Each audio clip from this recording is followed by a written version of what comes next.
If you're an author or plan to be one, get excited because this podcast is for you. Book Marketing Mentors is the only podcast dedicated to helping you successfully market and sell your book.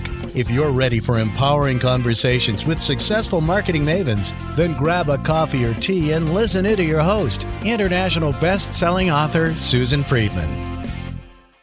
Listeners, I'm excited to share some good news. Podcast Connections is our brand new episode sponsor. If you feel your book deserves more reach but visibility hasn't come easily, podcast guesting can open the right doors. The team at Podcast Connections gets you in front of the audiences who need your message and your expertise. If podcast guesting is something you're interested in, please contact them at podcastconnections.co and tell them you heard about them on the Book Marketing Mentors podcast. And now, let's get on with the show. Welcome to Book Marketing Mentors, the weekly podcast where you learn proven strategies, tools, ideas, and tips from the masters. Every week, I introduce you to a marketing master who will share their expertise to help you market and sell more books. Today, my special guest is Olivia Zugay. Olivia is a marketing and sales strategist for self-published fiction authors and the founder of StoryFlow Solutions. She helps writers publish confidently, market strategically, and build sustainable author careers through her membership, the StoryFlow Collective, and her high-level offer, StoryFlow Studio. With years of experience supporting best-selling authors, Olivia's mission is simple: help authors sell more books and create the thriving writing careers they've dreamed of. How wonderful. Olivia, it's an absolute pleasure to welcome you to the show, and thank you for being this week's guest expert and mentor. Thank you so much. I'm very happy to be here and to share my knowledge with your audience today. And I'm excited to have you do that because I don't often talk about fiction because most of our listeners are nonfiction authors. However, I know that many authors, once they've written the nonfiction book, which is maybe something they thought they really needed to do, but often there's this passion project for a storybook of some kind, be it children, teenage, romance, history, I don't know, all sorts of genres within fiction. And so, I thought that would be really nice to talk about that. I know that talking about fiction, marketing a fiction book is totally different from marketing a nonfiction book. So I thought that that was sort of maybe the angle that we'll take with that. Why do authors put so much energy into selling a book instead of building a relationship with the people who are reading it? Because I know, for instance, that many nonfiction authors do the same. Let's see what you say about it with regard to fiction authors. That is a fantastic question, and one, the answer that I try and educate my authors on frequently. What I have seen, especially for those debut fiction authors, is that they get so wrapped up in the process of writing and publishing that marketing really takes a back seat, and especially actually building a relationship with their readers. They might remember at some point, oh yeah, I need to post about my book, or I need to tell people about it. But they often don't see that truly the crucial part of marketing is building that relationship with their readers, which I think is very interesting for the difference between fiction and nonfiction, because a lot of nonfiction writers that I've seen or I've interacted with over the years, they often already have an audience. So they are like an expert within their industry, and they're trying to put all of their knowledge on their expertise, whatever it is, into one place for the audience that they've already built and have engaged with for several years. Whereas typically a fiction author, especially that debut, they don't have an audience. They've not built any relationships outside of maybe their personal or professional network that often has nothing to do with their writing. A lot of authors on the fiction side I find are closeted about their writing, which is very interesting. That is really kind of the differences that I see with fiction and nonfiction. But the crucial part is to build that relationship with your readers. And I think that in and of itself could be an entire discussion on what does that actually mean and how do you go about it? Funny, you're right into my brain because the first thing that came to mind was, well, how do you start doing that? And when do you start doing it? I would say as soon as possible. I've come across different marketing specialists or people within our industry that say, oh, after the first draft or whenever you feel comfortable. And I honestly say, as soon as you possibly think that you want to write a book, start marketing it.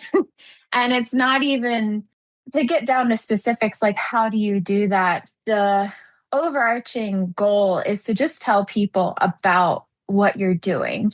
You don't have to have specifics on like it's going to be this book and these are my characters. Like when you just start, you just want to tell somebody, hey, I'm writing a book. And that's all you start with. And then as you get more comfortable sharing that, and I do say start on social media or, on your own profile. You don't necessarily have to create a full like author profile to begin with. Although I think it's great to get started. I don't like relying on social media, but when you're starting out, it's a very good place to get very comfortable and figure out how you like to talk about your book, how you like to talk about your writing process, how you like to talk about the story that you're trying to tell, which might be a little bit similar to how nonfiction markets their book because nonfiction, you still have a story to tell. You may be trying to solve a specific problem by putting out your book for your reader, but you're still telling your story throughout that book. And fiction writers are doing the same. So I always tell them to start with, what do you want to tell people about? Like, what is your goal of putting this book out? What kind of story are you trying to communicate? What message, what impact do you want to have with this book? Even if it is just fiction, you're still trying to tell your story through it. That's the best place to start with. How do you have a conversation with your readers and how do you start to build that relationship? Because that gives you the springboard for which you can start building those relationships because your readers will have something to grip onto that makes you more relatable to them to where they're like, oh, I like this person. I feel seen by this person. And I want to know more about their story. Even if it's a fiction book, I still want to read it and know what they have to say about XYZ. Yeah, starting that conversation. I know that, often talk to nonfiction authors about the idea of behind the scenes. Oh, So yes. many people are curious about, well, what do you do? How do you do it? Because you don't just sit down and write a book. That's a myth that often people think, oh my goodness, I've got to sit there and write the whole book. No, you write chunks of it at a time.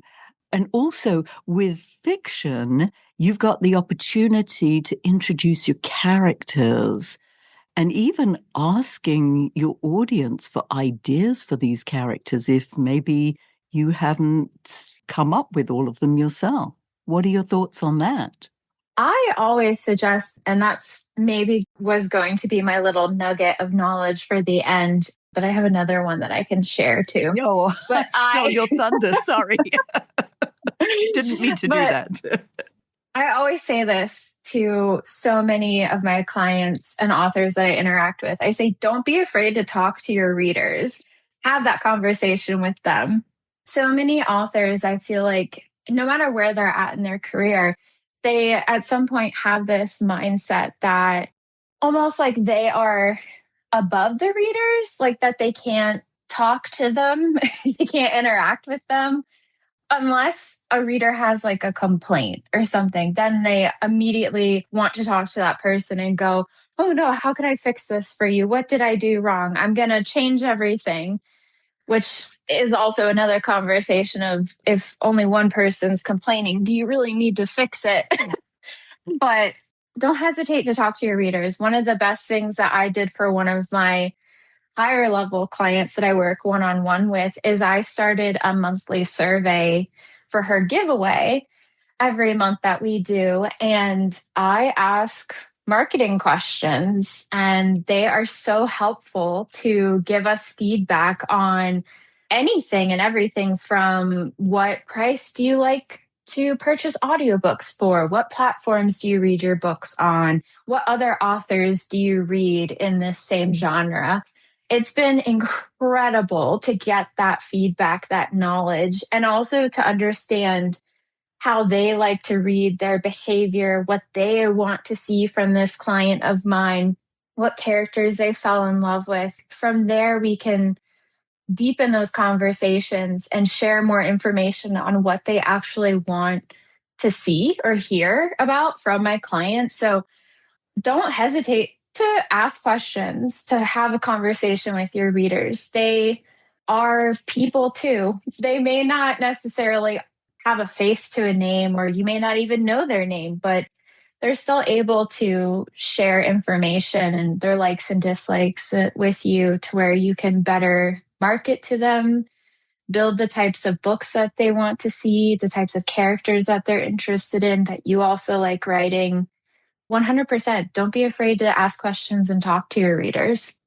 It's interesting. I love the idea of doing these marketing surveys and getting the kind of information that really is extraordinarily valuable to know, how they like to read, where they like to read, when they like to read, the type of genre they're interested in. The other thing with fiction is that if people fall in love with the characters, they want more from those characters.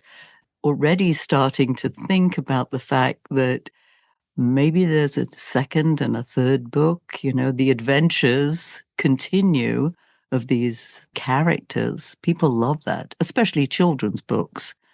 Do you encourage your writers to start thinking in that way right from the get-go?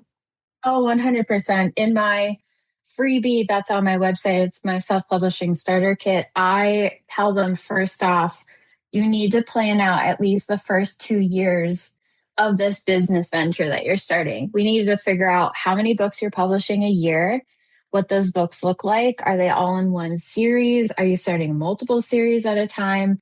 Because we need to be able to anticipate what readers are going to want, which ultimately is just going to be more and more books from you.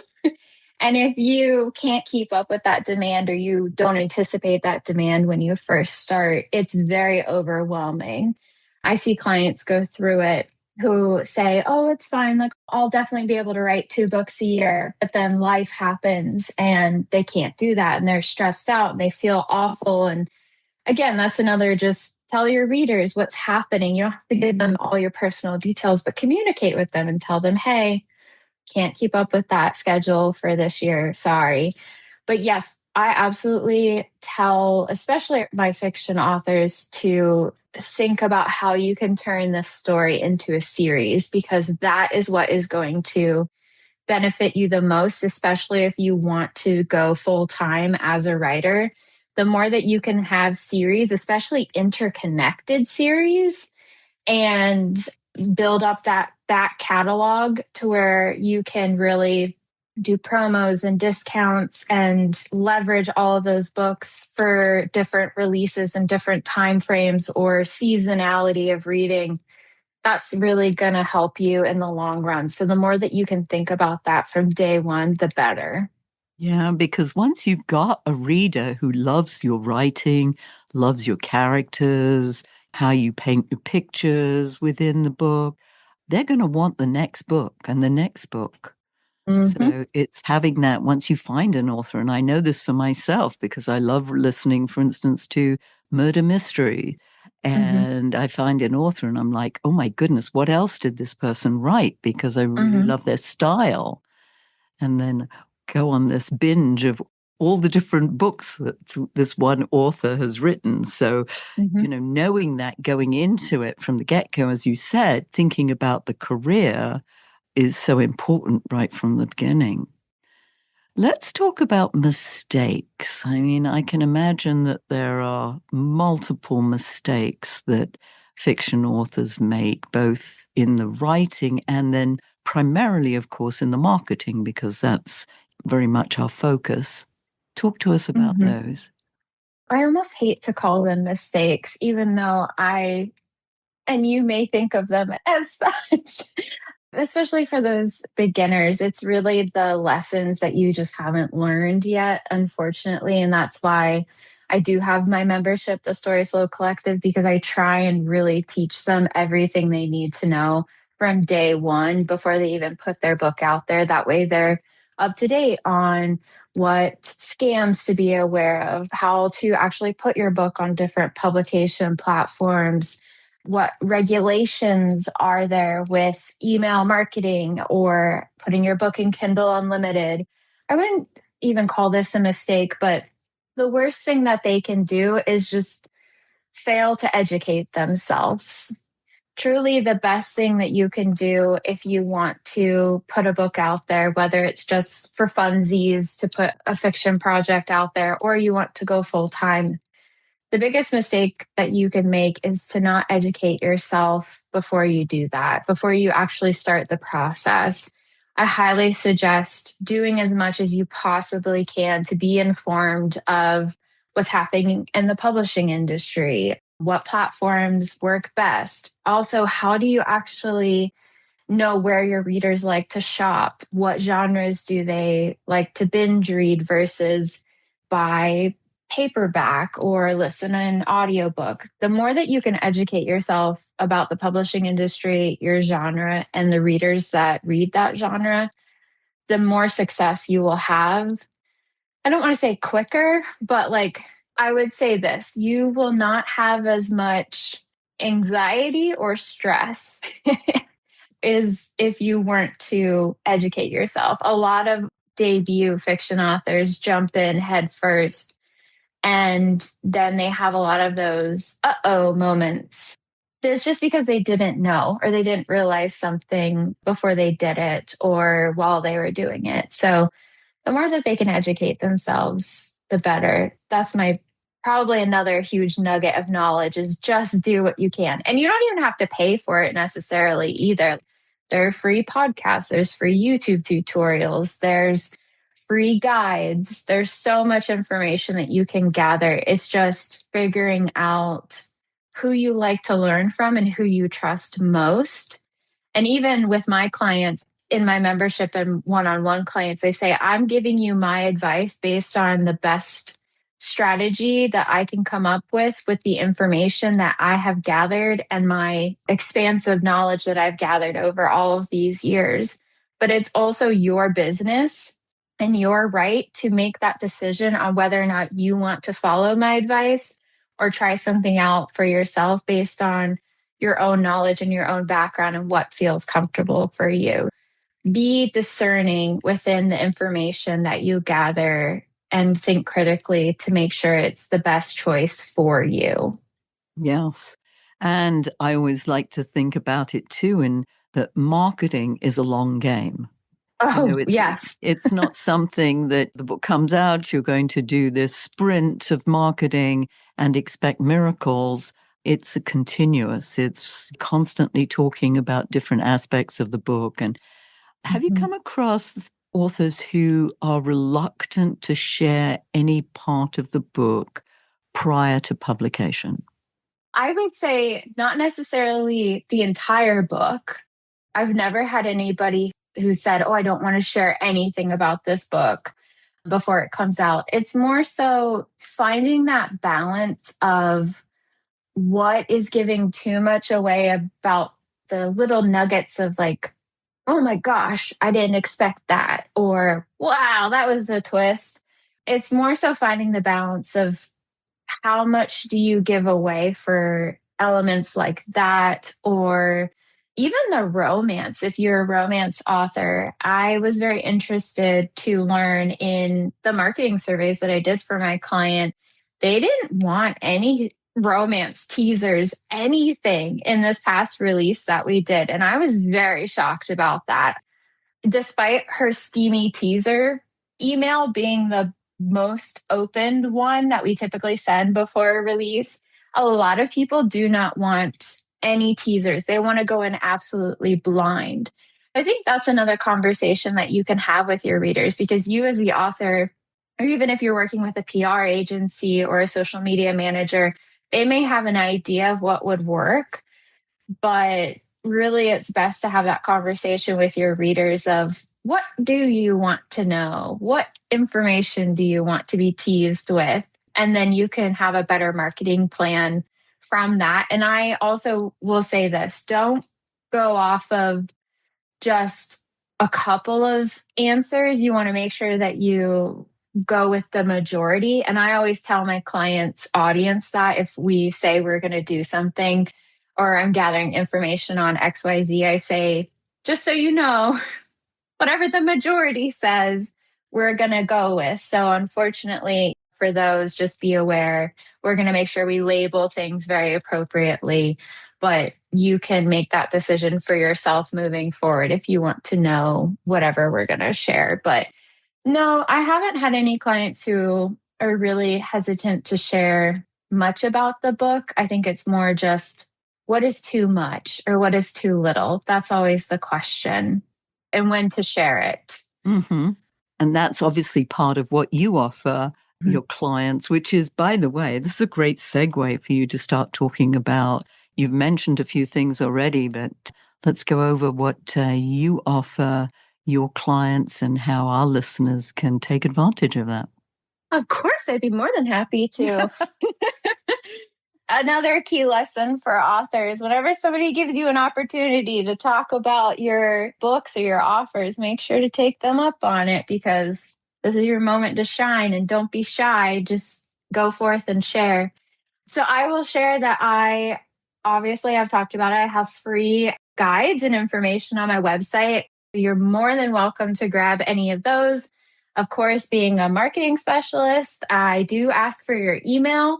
And that's something that you can also learn within my guides, is why I do that and how you can utilize your funnel to get more readers interested and keep them coming back for book after book.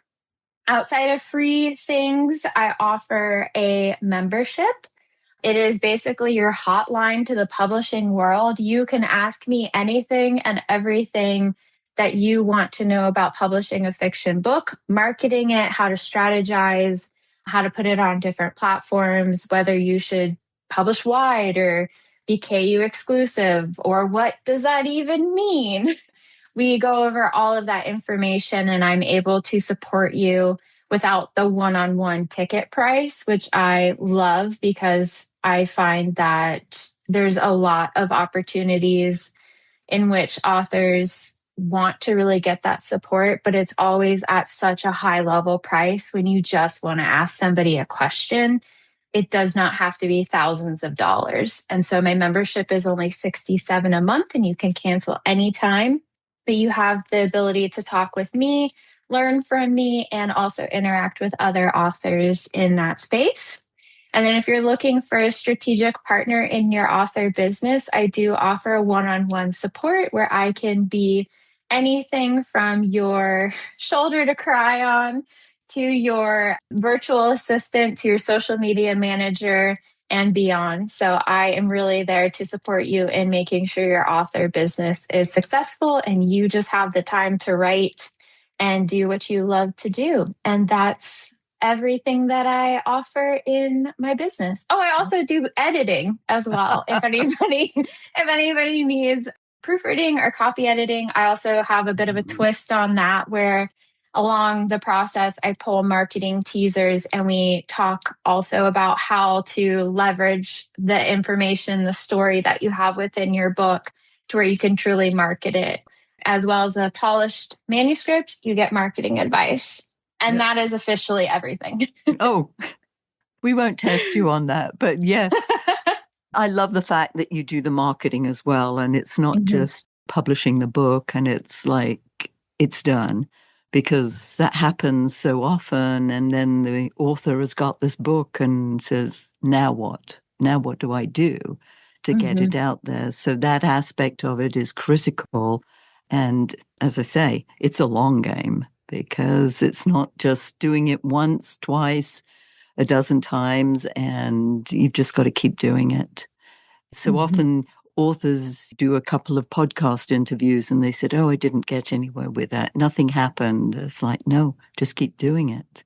Now, do Mhm. you talk about podcast interviews with your authors? Do you recommend it as a strategy for marketing? I do. I recommend podcasts. Of course, we talk a lot about top of funnel strategies. So that's really where we have to figure out for my clients or within the membership what is actually comfortable for you while you're marketing. Some of my membership members are under pen names and they are not comfortable showing their face or anything. So we talk about different opportunities like that where you can kind of be incognito versus those who are 100% out there, loud, and happy to share information. So I help you navigate all of those elements of top of funnel strategies to best suit your personality. But 100% podcasts are a great opportunity. And I think a lot of authors don't always think about the angles with which you can utilize to get on podcasts. So we talk about that as well. For example, I have one client who, in her fiction book, it's a romantic suspense, but it has a bit of a sex trafficking angle. And we've talked about, okay, well, how can you utilize that in your marketing? Because it's a message that you really want to spread. So we've talked about how to get on different podcasts that work with female awareness and safety, and there's always things that you can do. And I think that's the beauty and the fun in marketing that a lot of people forget is that it's just being creative and playing. And you don't have to have this hardcore information and strategy to go into it. It's all testing and playing. And that's where really the long game element comes in, is because it's never the same from day one to day 3,000 or book one to book 25. Everything changes. You may have similar systems along the way, but it's always going to change and ebb and flow. And I think as long as you can be adaptive in your marketing and have fun with it, that's where you're going to find success. Fantastic. Now, as you know, we always have our guests leave our listeners with a golden nugget. You've given us so many already, but I know you've got an extra special one for the end. Yes, I would say this. The best thing that you can do for your author career is to start your email list from day one. And that truly is where you have to start marketing. Even if you don't have the book done, start getting people on your email list. And that's where being creative and really starting to maybe throw out that you have a free short story or a free novella that you've written that has come before the actual debut novel. That's where you can start building your email list by sharing that as a freebie. And that's going to get you comfortable with sharing yourself, your writing, and getting people on your email list while also getting feedback and critique from readers. And I think that's something that a lot of authors also struggle with in the beginning, is that you put so much money, so much thought, so much effort into this debut, yet you don't have an audience. So the sooner that you can build an email list and an audience, the better. That's my best piece of advice. That was a little bit of a ramble, so I apologize. No need to, because it is so, so important. And remembering that social media isn't building an email list. You need Correct. the addresses, the names, the addresses, so that you can market to these people, promote to these people directly. That's a beautiful golden nugget to end with. So thank you so much for sharing your wisdom. And listeners, if your book isn't selling the way you wanted or expected to, let's you and I jump on a quick call together to brainstorm ways to ramp up those sales, because you've invested a whole lot of time, money, and energy, and it's time you got the return you were hoping for. So go to bookmarketingbrainstorm.com to schedule your free call. And in the meantime, I hope this powerful interview sparks some ideas you can use to sell more books, whether they're fiction or nonfiction. Until next week, here's wishing you much book and author marketing success.